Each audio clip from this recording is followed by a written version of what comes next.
નમસ્કાર મિત્રો, તમે મોજ કરો છો એટલે કે મોજ કરો તેમાં તમને અને તમારા પાર્ટનરને બંનેને પૂરેપૂરો સંતોષ મળે છે.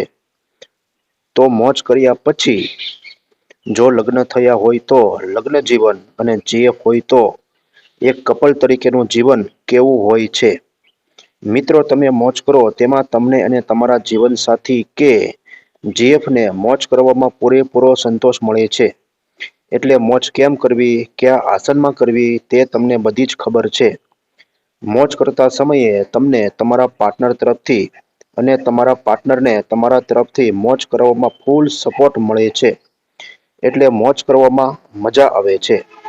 મોજ કરવામાં તમને તમારા પાર્ટનર તરફથી એવો સારો રિસ્પોન્સ મળ્યો હોય એટલે તમને અંદર મનોમનમાં તમે ખુશી અનુભવો કે મારું જીવનસાથી મને કેટલો બધો પ્રેમ કરે છે.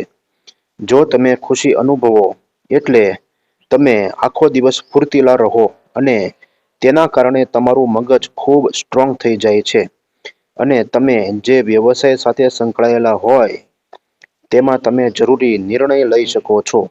કારણ કે તમને ખબર છે કે હવે રોજ રાતે દિવાળી જેવો માહોલ હોય છે. એટલે જો તમારા પાર્ટનરની વાત કરીએ તો તે તમને કોઈ દિવસ છોડીને નહીં જાય. કેમ કે જે આજના સમયમાં જે લગ્ન જીવનમાંથી અલગ થાય છે તે 70 થી 80% લોકોમાં આ જ કારણ હોય છે કે સ્ત્રી હોય તો તેના પાર્ટનર તરફથી તેને પૂરો સંતોષ ન મળતો હોય એટલે તે કેટલા દિવસ સહન કરે, એટલે તે બીજા પોપટની શોધમાં નીકળી જાય છે. અને પુરુષ હોય તો તેના પાર્ટનર તરફથી પૂરો સપોર્ટ ન મળતો હોય એટલે તે પણ બીજી પોપટીની શોધમાં નીકળી જાય છે.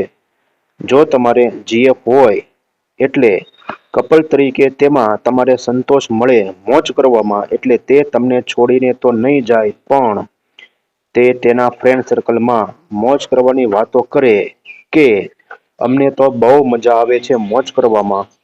આવું બધું તેની બેનપણીઓ સાંભળીને તમારી સાથે સેટિંગ કરવા તમારી જીએફ સાથે તમને મળવા આવશે.